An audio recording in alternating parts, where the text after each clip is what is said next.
Hey, this is a weekend trip, and you're looking out of the 10th floor at the Wyndham Garden Inn in Chinatown, and that's a view of the Empire State Building, and then the Chrysler Building is slightly to the right.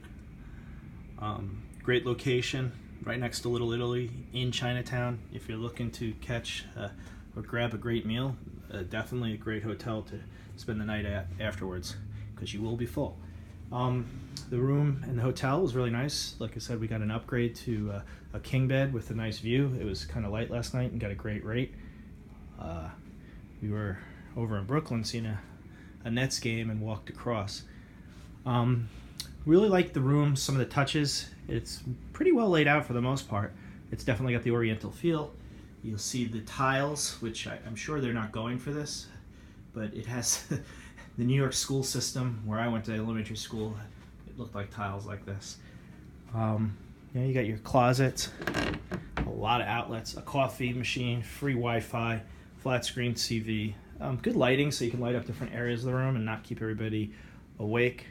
The bathroom itself, it was okay. I mean, it looks really nice. However, functionality, you'll see that there's caulk everywhere. I think that's because they didn't think out the shower. We've seen a shower before where they have the one piece of glass and then it doesn't move. It's stationary.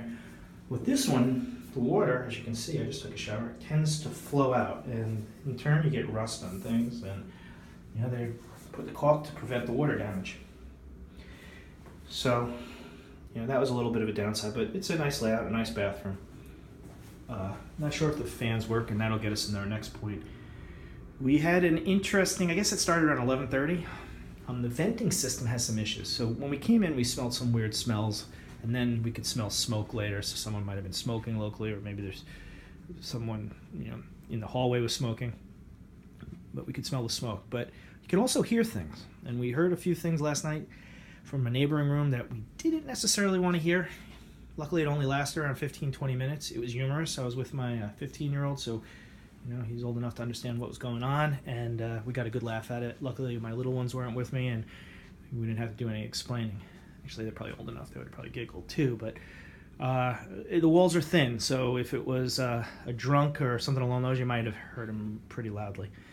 Anyway, other than that, I can't say anything negative. The staff was great. They had a little convenience shop downstairs. Oh yeah, you got a fridge in the room, which is nice. We always look for those. Free Wi-Fi, outlets, coffee pot, TV. Nothing really wrong with it except the HVAC system and the venting. That's about it. Please subscribe to The Weekend Trip.